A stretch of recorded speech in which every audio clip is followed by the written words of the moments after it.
Nabuhay ang isang lalaki na tumulong lamang dalhin sa ospital ang kaibigang na aksidente. Ang pumatay, security guard pa mismo ng ospital. Nasa frontline ng balitang yan, si Ian Suyu. Kinordon ng mga pulis ang harapan ng Novaliches District Hospital matapos patayin ng isang lalaki doon kahapon ng madaling araw. Kinilala ang biktima na si Jeffrey Dulay.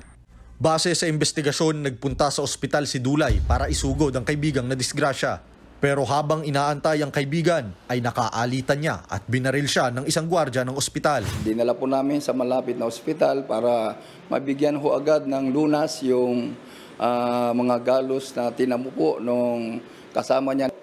Pagkaraan ng 15 minutes, 3:45, ayan po, may narinig akong dalawang sunod na putok.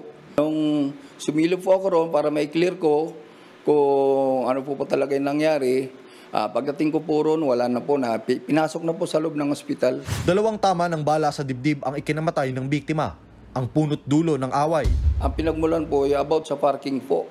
Pinagsabihan yung tao, yan si Jeff Dulay, na bawal daw po mag-parking doon. Mabilis namang tumakas ang gwardiya na target na ngayon ng manhunt. Kinilala ang suspect na si Alvin Borata.